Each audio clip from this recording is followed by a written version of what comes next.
L'ISFORM, l'Institut supérieur des métiers de l'automobile et de l'aviation, vous offre l'essentiel.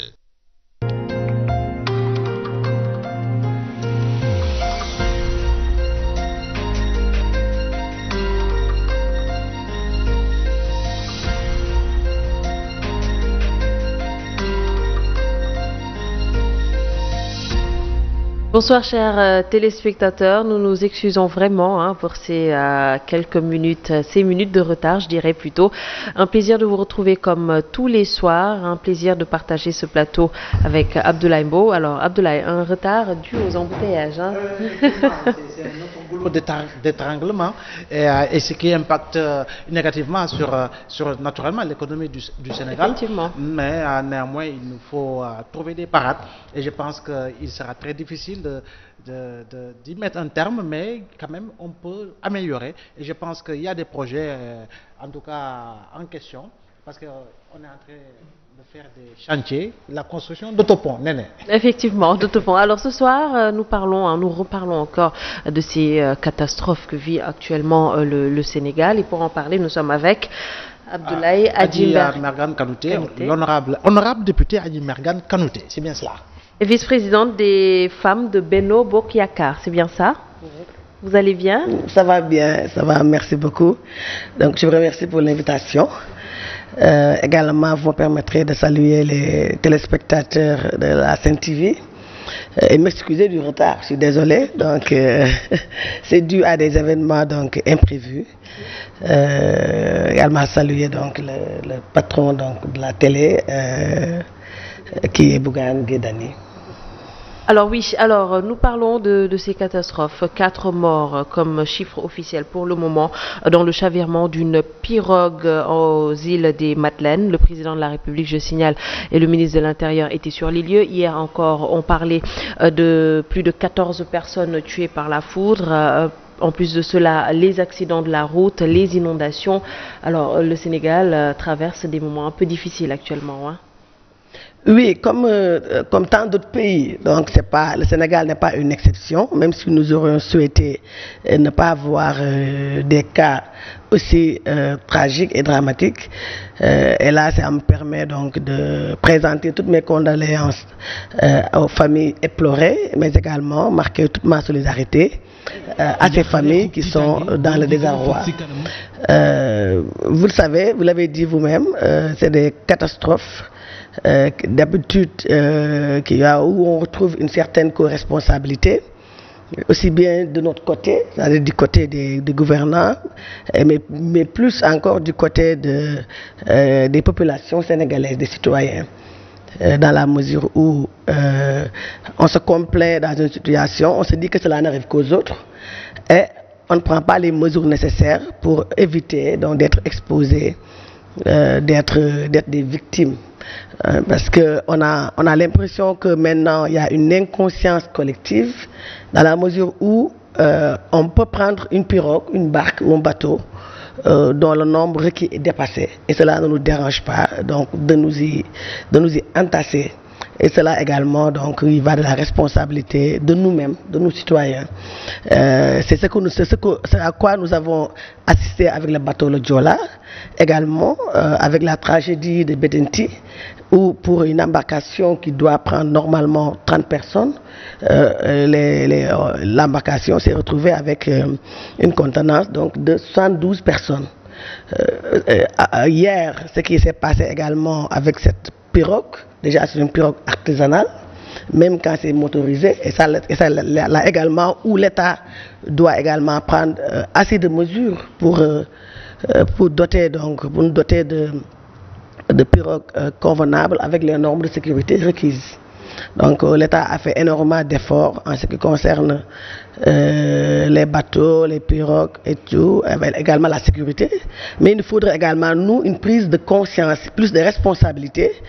C'est vrai que c'est un peu dur dans ce contexte actuel de parler de responsabilité des citoyens. Dans la mesure du moment qu'on a des familles qui sont dans le désarroi, on a des familles qui sont présentement donc dans une sorte de dénuement à cause de la disparition tragique donc de leur fils ou fille. Mais cela ne peut pas donc occulter le fait que nous également, Sénégalais, nous devons vraiment procéder à ce qu'on appelle un changement de comportement, devenir beaucoup plus responsable dans notre comportement de tous les jours pour vraiment que nous puissions ne pas aller vers des tragédies, Alors, donc oui, des situations assez dramatiques. Il faut justement, Abdoulaye, ce changement de comportement, mais d'une autre part aussi, il y a cette lourde responsabilité de l'État du Sénégal. Et quand je parle de lourde responsabilité, je pense aux sanctions, parce qu'on a vu ce qui s'est passé avec l'Odiola, par surcharge, on a vu ce qui s'est passé, et pourtant on voit cette pratique toujours sur nos routes, sous le regard de l'autorité qui est censée réguler la sécurité, voire un peu qui a la responsabilité de la sécurité des citoyens, mais ça passe inaperçu. Donc il manque aussi un peu de la part de l'État ces sanctions qui pourront aider les populations justement à changer de mentalité. Absolument, parce que l'État a mis les normes, des règles de sécurité, les normes requises, et qu'au-delà de ces normes-là qui ont été donc mises en place, il faut aller au-delà de la veiller au respect de ces règles-là, et également, comme vous dites, sanctionner. La sanction, je pense que au Sénégal également, on fait beaucoup dans l'émotion, on fait beaucoup dans le sentimentalisme, même si l'État prévoit des mesures fortes allant dans ce sens de sanctionner. Ce qu'il faut d'ailleurs encourager, que ce soit dans le domaine de la sécurité routière, que ce soit dans le domaine donc dans le domaine maritime et fluvial, c'est des mesures qu'il faut, c'est des mesures fortes, des mesures donc assez rigoureuses, dissuasives, des mesures de sanction qui permettraient à ce qu'on n'aille plus donc vers des catastrophes comme ça. Voilà, qu'on soit beaucoup plus regardant par rapport à certaines choses, plus consciencieux donc de ce qui pourrait nous arriver. Effectivement. Alors oui, Abdoulaye, tout le temps des mesures, l'État prend des mesures, mais on a l'impression qu'il ne va jamais jusqu'au bout de ces mesures-là. Non, effectivement, vous avez parfaitement raison. Et quand on regarde un tout petit peu, ou si on fait un peu d'histoire par rapport justement au cycle tragique qui frappe les Sénégalais de tous bords, je me rappelle qu'entre vers 94, si je m'abuse, si c'est la bonne date, il y a eu une tragédie au niveau de l'île d'Angor lors de la traversée. Ce jour-là, il y avait beaucoup d'écoles qui avaient organisé des sorties, des pirogues avaient chaviré parce qu'il y avait un trop-plein de personnes. Il y a eu des morts et des personnes disparues. Et c'est après ce drame qu'on a instauré le port obligatoire des gilets de sauvetage. Des gilets de sauvetage au niveau de l'île d'Angor, parce que ça ne se faisait pas.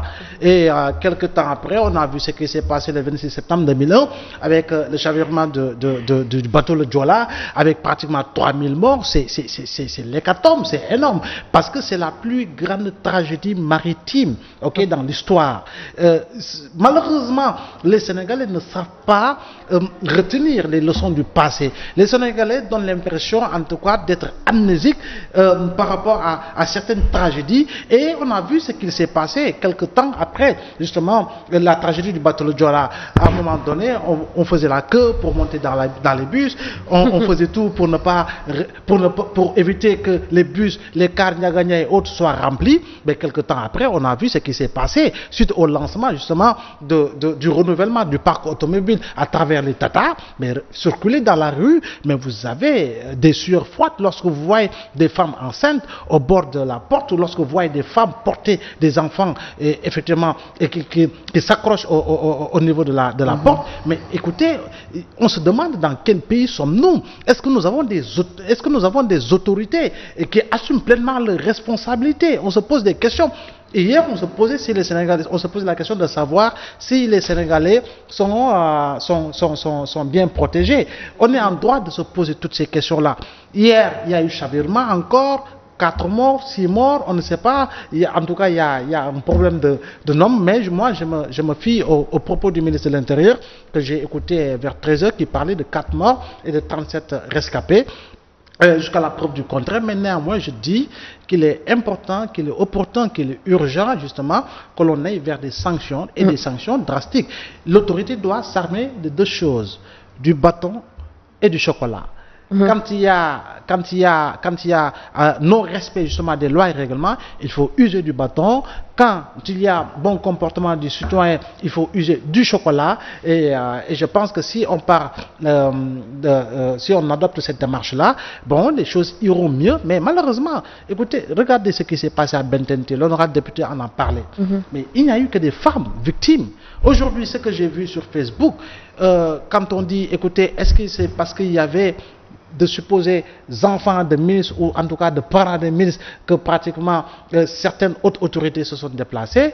Bon, il faut également rappeler que ça peut être le cas peut-être, mais il faut également rappeler quand il s'est agi de l'incendie au niveau de Médina qui avait vu en tout cas des enfants talibés périr, il y a eu également d'autres autorités qui s'étaient déplacées. Mais néanmoins, cela peut être un réconfort, mais cela ne suffit pas. Il faut aller vers des sanctions et c'est impératif parce que entre janvier 2019 et septembre 2019, si on fait le décompte, nous avons passé pratiquement les 100 morts ou même plus. Déjà là, on parle de 4 morts. Il y a certains sites qui relèvent que le nombre est passé à 6. Reste maintenant à vérifier. Alors, honorable député, est-ce qu'on peut dire aujourd'hui que le Sénégal, quand même, a une bonne politique de gestion et de prévention des catastrophes? Effectivement, absolument. Le président. D'abord, je voudrais saluer également le fait que les autorités donc, de ce pays-là puissent se déplacer et aller jusqu'au niveau donc, de là où il y a eu donc l'événement, la tragédie, pour pouvoir s'informer, mieux s'informer, et également remonter le moral à toutes ces familles-là qui ont des parents donc, dans cet accident. Le président de la République a posé un acte fort, et ce n'est pas la première fois. Abdoulaye Mbow l'a rappelé tout à l'heure. Il est de tradition, lui il le fait régulièrement dans des cas pareils. Également le ministre de l'Intérieur aussi et d'autres ministres. Il ne faut pas dire que c'est parce qu'un ministre a un parent qui fait partie des victimes que les autorités sont déplacées, parce que le ministre n'était même pas censé savoir, ou le président n'était même pas censé savoir qu'il y avait donc un ou une parente d'une autorité qui se trouvait dans cette embarcation. Donc c'est le père de la nation, que ce soit Abdoulaye, Lamine, Adi, Fatou, donc il a l'obligation donc de veiller à notre sécurité et également à la sécurité de nos biens. Et la direction de la protection civile également est en train de faire un travail remarquable aussi, parce que dans ces missions, il y a la mission de protéger les personnes, de préserver nos biens, mais également de conserver l'environnement. Donc, ils ont mis en place certaines normes, donc certaines règles qui pourraient mieux assurer cette sécurité-là. Mais en toute chose, il faut toujours améliorer, il faut toujours aller plus loin pour pouvoir mieux sécuriser donc ces personnes et ces biens. Et c'est ce que j'ai dit tantôt, l'État ne peut pas être derrière chaque personne pour pouvoir s'assurer que cette personne est en sécurité, dans la mesure où nous également, nous devons assurer notre sécurité en delà même de la sécurité donc, de l'État. En quoi faisant? En restant prudent, mais également à ne pas enfreindre les règles et normes qui ont été établies, parce que tout à l'heure vous l'avez dit, comment une personne peut embarquer dans une pirogue ou bien un bateau tout en sachant que le nombre est au-dessus même de la normale. Ça s'est passé avec le bateau Lodjola, ça s'est passé avec Betenti également. Mais parce que les populations ils se disent qu'il n'y a pas de sanctions derrière, donc ils peuvent faire ce qu'ils veulent d'une part. Oui, c'est pourquoi. S'il y avait des sanctions, peut-être que ça n'allait pas se passer comme ça. Oui, la vie humaine est très importante. Je pense que même s'il n'y a pas de sanctions, nous-mêmes, nous devons vraiment prendre en compte notre sécurité et notre vie. Parce qu'on ne doit pas jouer avec la vie. Le malheur est que nous, Sénégalais, on se dit que ça n'arrive qu'aux autres. Ça n'arrive qu'aux autres et cela peut nous arriver. Et c'est ce qui s'est passé hier. Parce que embarquaient dans des embarcations, excusez-moi de la répétition, je ne dirais pas de fortune, parce que comme c'est motorisé et tout, mais également il y avait une conscientisation, il y avait une sensibilisation par rapport au temps, par rapport au climat. Je pense que la météo avait déjà produit un communiqué en ce sens. Et qu'aux alentours de 16h45, il y aurait vraiment, une grosse pluie diluvienne et que cela pourrait faire agiter la mer, d'où la houla. Donc, en toute conscience, des personnes ont eu la liberté d'aller comme ça à l'île Madeleine, tout en sachant que elles vont encourir, elles sont en train d'encourir vraiment un danger qui est là, un danger permanent. Donc, il ne faut pas tout rejeter. Effectivement, les populations ne doivent pas voir l'État partout. C'est vrai que c'est son rôle de protéger les populations et également nos biens, mais vraiment que la population également, les Sénégalais doivent avoir cette maturité-là, être conscients donc de leur responsabilité aussi. Parce qu'on ne peut pas vraiment, comme j'ai dit, vraiment s'embarquer alors qu'on sait qu'on va vers un danger, que tout peut arriver, et puis après rejeter tout sur le dos de l'État. Mais cela n'excuse pas pour autant l'État qui doit véritablement aller vers des sanctions rigoureuses, des sanctions dissuasives, des sanctions drastiques visant à réduire considérablement ce fléau que nous appelons un fléau des temps modernes. Mais moi, quelque part, honorable, moi, je voudrais ajouter quelque chose parce que concernant la protection civile, on a l'impression qu'elle n'existe pas. On ne la sent pas. On ne la sent pas dans sa mission qui est d'anticiper par rapport à certaines, en tout cas, certaines catastrophes. Quand on regarde un tout petit peu 14 personnes tuées depuis le début des hivernages, 2 personnes foudroyées par la foudre à Dakar. Mais cela n'était jamais arrivé à Sacré-Cœur, au Parcelles Assainies. La protection civile, est-ce qu'elle joue le rôle qu'elle doit jouer et par rapport justement à l'installation, au dénombrement, à l'élargissement des paratonnerres qui devraient exister dans Dakar? On se pose des questions. La protection civile, on voit le nombre de marchés qui a pris feu pendant un certain temps à Dakar, à Ziguinchor, à Kaolack, un peu partout dans le Sénégal. À cause de quoi, la plupart du temps, on annonce justement des branchements clandestins. Il n'y a pas les normes qui sont respectées. Mais la protection civile, on ne la sent pas. Quand on regarde un petit peu le nombre d'immeubles en péril à Dakar et dans certaines localités du pays, mais on se dit, mais où est la protection civile? Il n'y a pas longtemps, un immeuble s'est effondré au niveau des Parcelles Assainies. On avait dénombré pas moins de 17 immeubles, je crois bien, dans Dakar, qu'on devait démolir. Mais jusqu'à présent, est-ce que le travail a été fait? Donc la protection civile, à mon avis, à mon sens, on ne la sent pas réellement. Aujourd'hui, j'ai eu très mal lorsque j'ai entendu que parmi les victimes figurait une fille de 2 ans. Ma foi, bon, j'ai posé la question aux journalistes qui étaient sur le terrain pour dire est-ce que c'est une information avérée. Et par la suite, j'ai entendu sur une autre chaîne de télévision le papa de l'enfant dire effectivement que tel est le cas. Donc on se pose des questions aujourd'hui. Quand Mamadou, quand Diallo, le prénom m'échappe, qui était maire de Ndioum en son temps, était le directeur général du COSEC, le président Abdoulaye Wade avait lancé le programme des bateaux-taxis. On avait même commencé à construire des embarcadères, des débarcadères entre Dakar, Rufisque et autres. Mais ce projet-là, c'est un projet morné. On y avait en tout cas injecté plusieurs centaines de millions.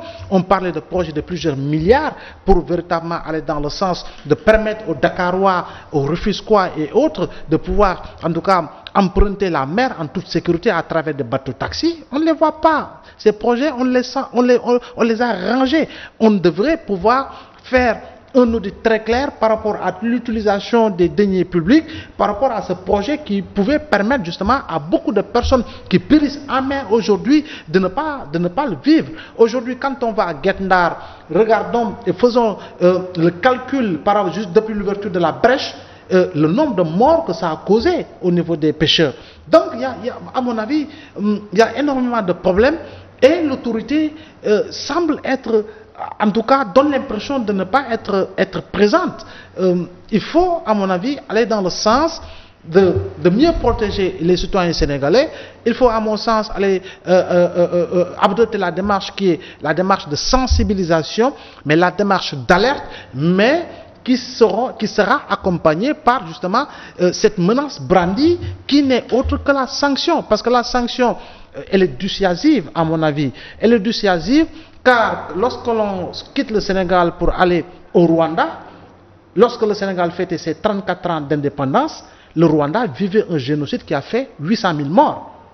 Aujourd'hui que le Sénégal fête ses 59 ans d'indépendance, aujourd'hui le Rwanda nous dépasse à tous les niveaux. Et il n'y a pas longtemps, je pense qu'il y a eu une délégation d'autorités sénégalaises qui avait effectué le déplacement à Kigali pour aller un peu apprendre justement du Rwanda, de cette réussite orchestrée en tout cas par Paul Kagame. Donc si le Rwanda qui en 1994 vivait ce génocide-là a réussi aujourd'hui à se débarrasser de tout ce qui est plastique, sachets, etc. Si le Rwanda aujourd'hui a réussi à discipliner sa population, ses habitants, si le Rwanda aujourd'hui a réussi... Donc vous voulez dire que si on situe les responsabilités, en fait, on doit voir du côté de l'État. Effectivement, parce qu'aujourd'hui, il est vrai que les citoyens ont une part de responsabilité dans ces catastrophes-là. Parce que le chauffeur qui sait que son véhicule n'a pas de frein et qui embarque malgré tout des clients, ben, il est tout aussi responsable. Il a une grosse part de responsabilité. Le conducteur de pirogue qui sait que sa pirogue ne peut prendre que 30 personnes et qui accepte d'en prendre 50 ou 60, il a sa part de responsabilité. Le chauffeur qui ne prend pas le temps de se reposer et qui fait Dakar-Kaolack en autant de fois pour gagner autant de fois d'argent, mais il a une grosse part de responsabilité. Mais c'est là où je dis à Honorable que l'Assemblée, à mon avis, devra jouer un rôle prépondérant par rapport à des propositions de loi allant dans le sens de permettre aux citoyens de savoir que l'autorité est là, elle est bien présente, elle a son bâton. Il suffira que le citoyen, en tout cas, se dérobe par rapport au respect des principes des lois et règlements pour que la sanction tombe sur sa tête, et la sanction sera là comme une épée de Damoclès, et pour permettre justement aux citoyens sénégalais de savoir qu'il leur faut être disciplinés et éviter justement ces nombreux morts que l'on continue justement d'additionner, parce qu'en réalité chaque jour c'est une addition que l'on fait alors qu'on devrait aller vers une soustraction. Alors, la part de responsabilité de l'État est-il engagé? Ça sera en deuxième partie.